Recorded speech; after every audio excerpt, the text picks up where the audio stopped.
ايه المواد اللي هتدرسها في صيدله في سنه اولى؟ قبل ما ابدا اشرح لك، اولا كده لازم تكون عارف ان صيدله يعني كيمياء، وان اغلب المواد اللي هتدرسها في صيدله هيكون الكيمياء. فاكر الكيمياء اللي انت خدتها في ثانويه عامه، اللي هي كانت عندك كيمياء فيزيائيه، كيمياء تحليليه، كيمياء عضويه وغير عضويه؟ او كل انواع الكيمياء دي انت هتدرسها بالتفصيل حرفيا في صيدله. طيب لو انت بقى دلوقتي شخص مش بتحب الكيمياء، وده العائق اللي واقف ما بينك وما بين ان انت تدخل صيدله، واللي واقف ما بينك وما بين الكليه نفسها، انا عايز اقول لك انا قبل ما ادخل صيدله كنتش بحب الكيمياء جدا. بس اول ما دخلت صيدله وبدات اشوف الماده ماشيه ازاي، والكيمياء اللي انا بدرسها الكيمياء الحقيقيه، مش اللي كان فيها قصور زي اللي كنا بندرسها في ثانويه عامه، اكتشفت ان انا مش بس بحب صيدله او ان صيدله هي الاختيار المناسب ليا. انا اكتشفت ان انا بحب الكيمياء وانا ما اعرفش، لان الكيمياء اللي بتدرسها في ثانويه عامه دي ماده فيها قصور علميه كتير جدا، وبتدرس حرفيا قشور مش مخليك تعرف يعني ايه كيمياء بجد. فما تعتبرش ده عائق ابدا، او كونك مش بتحب الكيمياء ده مش السبب اللي يخليك او اللي يقف ما بينك وما بين صيدله. المواد بقى اللي هتدرسها في سنه اولى، بص انت لازم تكون عارف ان المواد اللي هتدرسها في سنه اولى بتختلف من جامعه لجامعه. يعني ايه بتختلف من جامعه لجامعه؟ يعني ممكن اكون انا درست حاجات في سنه اولى وانا في جامعه الجلاله، الطالب بتاع عين شمس درس مواد تانية، لكن في الاخر بعد ما الست سنين بتوع صيدله يخلصوا احنا كلنا هنبقى خدنا نفس الداتا العلميه ونفس المواد، لكن مش شرط بنفس الترتيب. اول ماده المفروض هتكون هتدرسها في سنه اولى هي الفارماكوجنسي، في بعض الجامعات بتسميها ميديسنال بلانتس. عمرك سالت نفسك قبل كده ايه المصادر اللي بيجي منها الدواء، او الدواء المفروض بيجي لنا منين؟ بص احيانا الدواء بيجي لنا من مصادر معدنيه زي الصوديوم والكالسيوم، واحيانا النحاس والحديد. المعادن دي حرفيا بتكون واحده من مصادر الدواء، واحيانا بتكون من الحيوانات، يعني نستخلص ماده معينه او اكتف كونستيتوينت موجود جوه حيوان معين ونحطه جوه دواء. واحيانا وهو الحجم الاكبر انها تكون جايه من النباتات.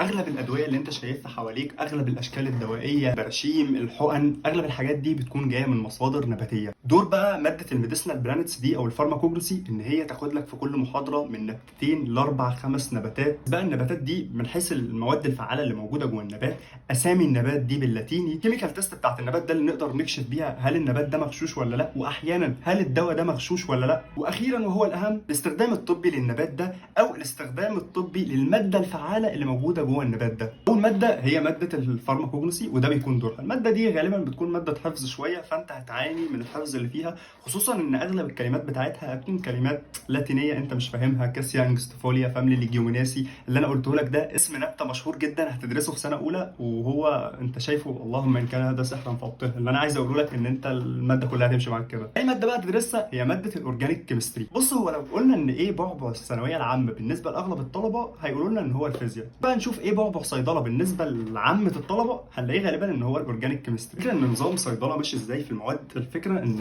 نظام التدريس او نظام المحاضرات هيكون ماشي معاك ازاي.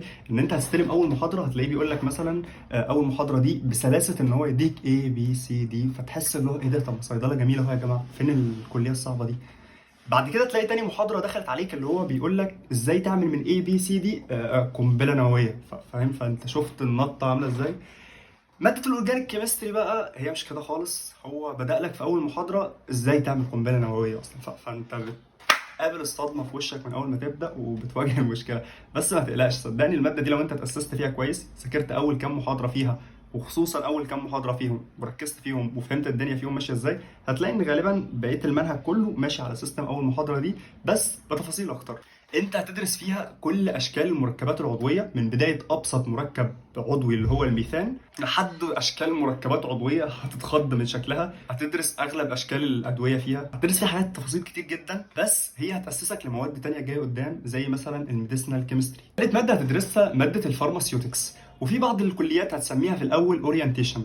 الماده دي بتبقى عباره عن ايه؟ الماده دي بتبقى عباره عن ان انت بتدرس شكل الدواء. الماده دي هتكون من اكتر المواد اللي في الاول هتحسسك ان انت بدات فعلا في مجال الصيدله، لان غالب مواد سنه اولى وثانيه بتكون اساسيات اساسيات اساسيات عشان تبدا بجد صيدله في سنه ثالثه.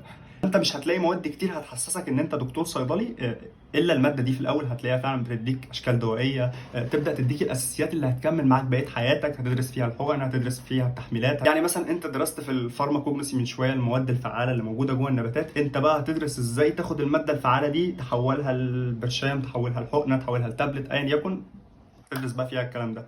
رابع ماده هتدرسها هي الاناليتيكال كيمستري. الماده دي سبحان الله، مع اني اغلب الناس بيقولوا انها حلوه وسهله ولذيذه وكده، بس انا ما حسيتش كده ابدا فيها، ودايما ما كنتش بحب الماده دي، بحسها ماده مش سلسه كده. بص الماده دي اغلب الماده ماشيه ازاي معاك. فاكر المعايره اللي انت درستها في الكيمياء في ثانويه عامه؟ اهو انت بقى بتدرس انواع كتير جدا للمعايره دي واشكال كتير ليها.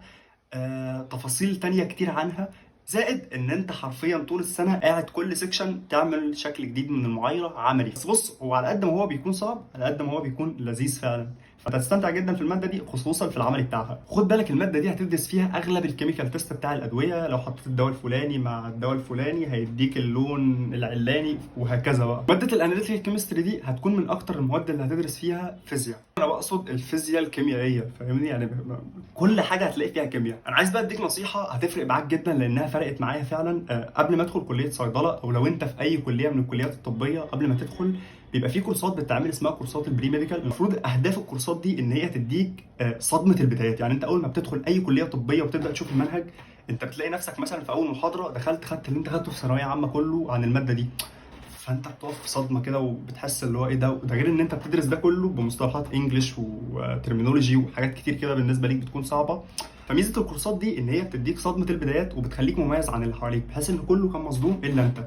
ده نفس الحاجه اللي حصلت معايا، ان انا بقى مش كنت مع اللي اتصدموا، لا انا كنت رحت الكورسات دي قبل ما ابدا، فهي فرقت معايا كتير جدا. بس خلي بالك عشان غالبا الكورسات دي مش بتكون موثوقه، واحيانا كتير بيكون فيها نصب. فانا هحاول اجيب لكم باذن الله الكورس اللي انا كنت فيه ده، وابقى انزل لكم اللينك بتاعه، بس فكروني عشان انا بنسى. والحاجه الثانيه، الموضوع ده هيميزك جدا وهيخليك فعلا مش مصدوم في الاول، زائد ان انت بتاخد فيه داتا علميه كتير هتخليك تمشي بالمنهج اسرع عن اللي حواليك. حاجه اخيره بقى عايز اقولها لك كدكتور صيدلي، ربنا يوفقكم.